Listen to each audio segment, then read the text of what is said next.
காட்டு. அப்போ இந்த நோய் இல்லாத ஒரு வாழ்வு வேணும், மன அமைதியாக இருக்கணும் என்றது எல்லாருக்கும் தேவை, எல்லாரும் நினைக்கிறோம். அப்ப என்ன செய்யணும்?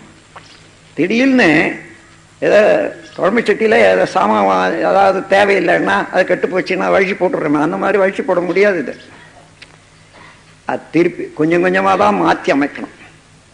அப்ப நீங்க தெரிந்து கொண்டீங்க இது தவறு, செய்யக்கூடாது. ஆனா சந்தர்ப்பம் வந்துட்டுன்னு அதையே தான் செய்வோம். அதை செய்துட்ட பிறகு அடாடா செய்யாதுன்னா நல்லது நினைப்போம். சரி அன்னை தான் போச்சே, மறுநாளைக்கு அதுதான் செய்வோம். அது அதை பார்க்கிற போது இது என்னன்னா, தெரிந்த பிறகு கூட பதிவுகள் வழியே மனம் இழுக்குது.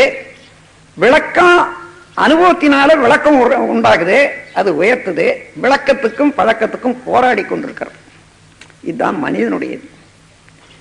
இதுல இருந்து விளக்கத்தின் வழியே வாழ பழகி கொண்டான்னா அவன் ஞானி. பழக்கத்தின் வழியே மாத்திரம்தான் வாழ்ந்து கொண்டிருக்கிறான்னா அவன் அஞ்ஞானி. பழக்கத்துல இருந்து விளக்கத்துக்கு வாழறதுக்கு தன் முயற்சி எடுக்கிறான் பாருங்க, அவன் யோகி. அப்போ அந்த முயற்சி கொஞ்சம் கொஞ்சம் கொஞ்சம் கொஞ்சமா செயல்பட விளக்கத்தின் வழியே பழக்கத்தை கொண்டு வந்துடுறது. பழக்கத்துக்கு அடிமையாகிறது இல்லை.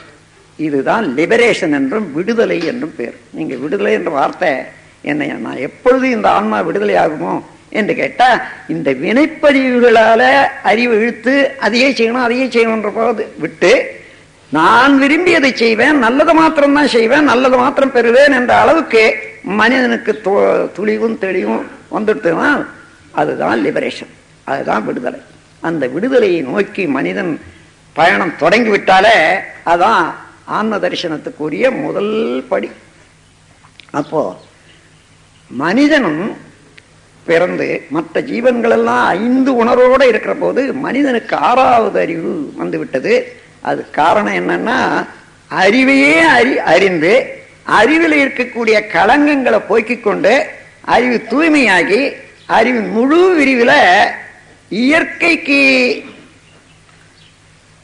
அடிப்படையான சிவநிலைய அறிவாக அறிந்து கொண்டு அதோட ஒன்றி விடுவதுதான் மனித பிறவி 6வது அறிவினுடைய ஒரு பெருக்கம். 6வது அறிவை பெற்றவன் அந்த அறிவினுடைய விரிவுக்கே தன்னுடைய வாழ்வை செலுத்தி கொண்டு வரும்போது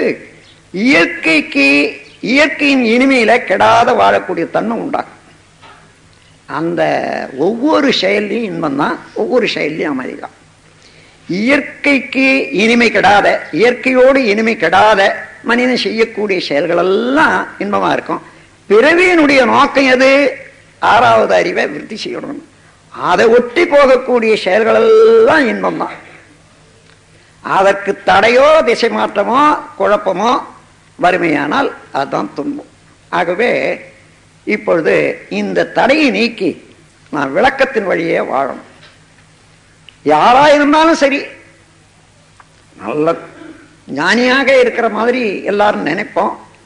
அவர்களும் அந்த பழக்கத்துக்கு அடிமையாகி பல தகாத காரியங்கள் செய்யறத பார்க்கிறோம். அதெல்லாம் மாற்றுவதற்கு என்ன வழி என்று சொன்னா, இந்த மனதை முதல்ல ஒழுங்குபடுத்திக் கொள்ளணும். உரம் பெறணும், நுட்பம் வரணும், விழிப்பு நிலையிலேயே வாழ பழகணும். நல்லது கெட்டது தேர்ந்தெடுக்கிறதுக்கு வேண்டிய அறிவு நுட்பம் வரணும். இதற்கு பழகணும். போனாலும் வராது. அந்த பழக்கம் எப்படி வரும் என்று சொன்னா, இது வரையில நாம் ஜென்மம் எடுத்து 5 புலன்கள் வழியே நாம் செயலாற்றி பொருட்களை காண்பது, அந்த வடிவம் எடுப்பது, அந்த குணம் அடைவது, அதோட தொடர்பு கொள்வது, இன்ப துன்பங்களை காண்பது, இப்படியே பழகிட்டா அதுதான் பதிவா இருக்கு.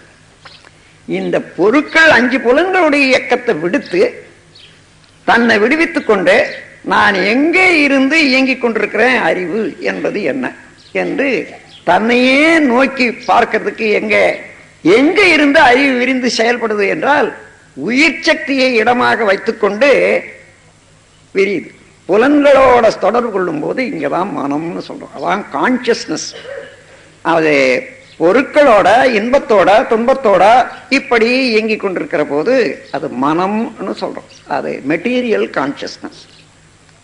இந்த நிலையில இருந்து உள்ள திருப்பிட்டா புலன்கள் செயல்படல. உள்ள திருப்பணும்னா எப்படி திருப்பணும்? உயிர் அறியணும். எங்க இருந்து மனம் இயங்குதுன்னு பார்த்தோம்னா உயிர்ல இருந்து படர்க்க நிலைதான் மனம். அந்த மனம் புறப்படும் இடத்திலேயே லயமாகணும். அப்போ உயிரை அறிந்தால் தானே அது மேல மனம் வைக்க முடியும். அந்த உயிரை அறியக்கூடிய தன்மைதான் உபதேசம் என்று சொல்வதும், தீட்சை என்று சொல்வதும், யோக பயிற்சி என்று சொல்வதும், குண்டலினி பயிற்சி என்று சொல்வதும் அதுதான். உயிரை அறியணும். ஆனால் உயிர் எங்கே இருக்கிறது? மூலாதாரத்துல விந்து கமலத்துல வித்தோட கலந்து இயங்கிக் கொண்டிருக்குது. அதுதான் சென்டர். இருதயம் எப்படி ரத்த ஓட்டத்துக்கு சென்டரோ மையமோ, அதே போல உயிர் மையம் மூலாதாரம் விந்து கமலத்துல தான் அது நிலைக்க முடியும். அங்கு இடமாக பற்றி கொண்டு உடல் முழுவதும் இயங்கி எல்லா காரியமும் நடக்கிறது. அந்த உயிர் மையம் அங்க இருந்து மேல வந்தால ஒழிய மனதால அதை உணர முடியாது இருக்கிறது. அதற்காக அந்த காலத்திலிருந்து இந்த காலம் வரையில பல்வேறு முயற்சிகளை எடுத்த மகான்கள் எத்தனையோ விதமான பயிற்சிகளை எல்லாம் கொண்டு வந்தாங்க. அவைகள் எல்லாம் மந்திரத்தினால, மூச்சு பயிற்சினால, அல்லது கடுமையான உடல் பயிற்சியும் மூச்சும் சேர்ந்ததுனால கொஞ்சம் கொஞ்சமா சூடுபட்டு மேலே ஏற்றி வர்றது என்ற போது அதெல்லாம் பழங்கால முறைகள். நீண்ட காலம் ஆகும். மையத்துல சிக்கிக்கொண்டா அது ஷார்ட் சர்க்யூட் வந்துடும், பல தொந்தரைகள் உண்டு. இப்ப நம்முடைய பயிற்சி முறை எளிதானது. இத எப்படி எளிதானதுன்னு சொல்லணும்னா, பாம்பு பிடாரம் பாம்பு பிடிக்கிறான், நல்ல பாம்பு. ஒரு 2 முறை இருக்கு. மருந்த வாயில போட்டுக்கிட்டு கையை வலையில விட்டுட்டு இழுப்பான். அப்புறம் போராடும், பாம்பு கூட செத்து போடும், அல்லது கடிக்கும், மறுபடியும் எடுத்து போடுவான், அப்புறம் தோலை உரிச்சு எடுத்து போடுவான். அதுக்கு தான் ஒதுங்கும். ஆனா இன்னொருவன் வெளியில இருந்து அப்படியே ஃப்ளூட் வாசிப்பான், தானாக வெளியே வந்துடும், ஆடிக்கிட்டே இருக்கும். ஆடி ஆடி ஆடி அப்படியே லயமா இருக்கிற போது அப்படியே பிடிச்சிக்குவான். மெதுவாக எடுத்து விஷப்பல்ல எடுத்துட்டு அப்புறம் அதை ஆட்டி அதில் பணம் பெறுவான்.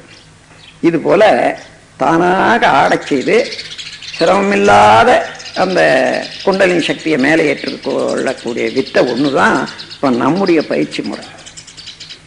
அது கடுமையான ஒரு செயலே இல்லைங்க. அப்படி கொண்டு வந்த பிறகு அதில் விஷம் இருக்குது. அது கொஞ்சம் அப்படியே விட்டா தலபாரம் வந்துடும், இன்னும் பல தொந்தரவுகள் வந்துடும். அந்த விஷத்தை முறிச்சிடணும். அதுதான் சாந்தி யோகம். மீண்டும் நீங்களா கொண்டு போய், சாந்தி யோகம்னா முன்ன இருந்த இடத்துல தானே இருந்தது, அங்கதானே கொண்டு போய் வைக்கிறோம். இது எப்படி, என்ன வித்தியாசம்னு கேட்டா, முன்னே இருந்தது அங்கதான், உங்களுடைய மனதனுடைய தொடர்பு இல்லாம இருந்தது. இப்ப நீங்க கொண்டு போய் வச்சு உங்களுடைய கண்காணிப்புல வைக்கிறீங்க. அதான் சாந்தி யோகத்துக்கும் சாதாரண நிலைக்கும் உள்ள வித்தியாசம். ஆகையினால இப்போ சாந்தி யோகம் அவசியமா போச்சு. சாந்தி யோகம்னா அதுல இருக்கக்கூடிய விஷத்தன்மையை எடுத்து விடுறதுக்கு ஒரு முறை அது. அப்போ இந்த உயிரை ஏற்றி செய்யறோம். அப்பொழுதும் வினைகளுடைய தொகுப்பு இருக்கு பாருங்க. இந்த வினையை மாத்தி நல்வினைய கொடுக்கணும். நல்வினையை கொடுக்கிற போது புலன்களால காணப்பட்ட உலகத்தை விட உயிருக்கு மூலமான பேராற்றல், இயற்கை, இறைவன், அருட்பேராற்றல், இதை தெரிந்து கொண்டா அங்க மனம் லயமாக இடமாக இருக்கும். இப்போ அதற்காக இந்த தவத்தின் நிலையில படிப்படியாக இங்க கொண்டு வரும். இங்க இருந்து மேல வர வர வர வர புலன் உணர்வுல உணர்ச்சிகளையே மன செலுத்துறதை விட தானாகவே முரட்டுத்தனமாக இருக்கிறவர்கள் கூட அந்த முரட்டுத்தனம் போய் மெதுவாக ஸ்மூத்தா இருக்கக்கூடியது வந்துவிடும். அப்படி வந்துவிடும். அதன் பிறகு மனம், உயிர், மெய் இந்த மூன்றையும் உணர்ந்து கொள்ளணும். அப்போ இன்னொருவர் காட்டி கொடுத்து உணர்ற போது சுலபமாக இருக்கும். தானா உணரணும்னா காலம் எடுக்கும். உணர்ந்த பிறகு கூட இதுதானான்ற சந்தேகம் வந்துடும். அதனால ஒரு குரு வேணும். அப்ப குரு என்ன செய்யறாரு என்று பார்த்தா, இந்த வினைத்தொடராக பதிவோட வந்திருக்குது பாருங்க, வித்தும் உயிரும். அந்த உயிருக்கு ஒரு துணையாக குருவனுடைய உயிரும் பாய்ச்சப்படுது.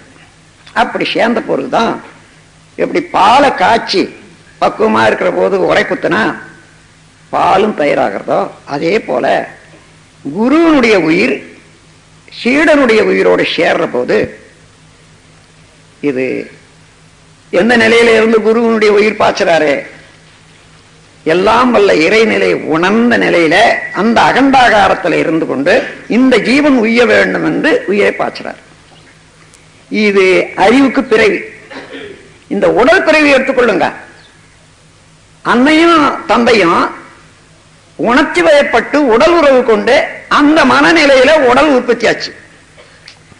இந்த நிலையில இருந்து அருள் நிலைக்கு மாறணும்னு சொன்னா அந்த நிலையில இருந்து உயிர் பாய்ச்சப்படணும். அதுதான் உபதேசம் என்பது, தீட்சை என்பது. தீட்சைன்னா சுத்தம் பண்ணுவது, பரிசுத்தம் பண்ணுவது. அப்போ கட்டாயம் குருவனுடைய உயிர் சீடனுக்கு பாய்ச்சணும்.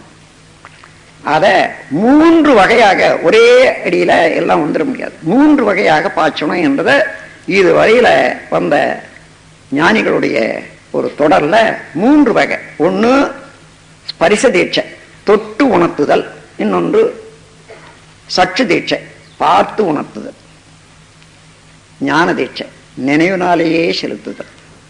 தொட்டு உணர்த்துதல் என்பது ஸ்பரிச தீட்சை. பறவைகள் முட்டையை தொட்டு அவையன் காத்து பொறிப்பது போல என்று அதுக்கு அடையாளம் சொல்லுவாங்க, உதாரணம். சட்சி தீட்சை என்பது மீன்கள் அவருடைய முட்டை மேல ஒளி செலுத்தி கண்கொளி எலக்ட்ரிக்கல் ஷாக்கு கொடுத்து அதன் பிறகு பொறிக்க செய்துவிடும். அதுபோல கண் மூலமாகவே உயிர் சக்தியை பாய்ச்சி துரியத்துக்கு கொண்டு போகணும். 3ஆவதாக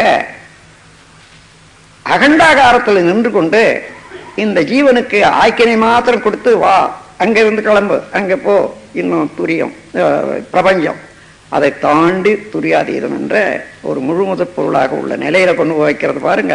இதுதான் ஞான தீட்சை என்பது. இந்த 3 வகையான தீட்சையும் சேர்ந்தாதான் முழுமையான தீட்சை என்றும் பயிற்சி என்றும் அது ஆகும். இந்த 3 வகையான தீட்சையும் நம்முடைய முறையில் இருக்கு.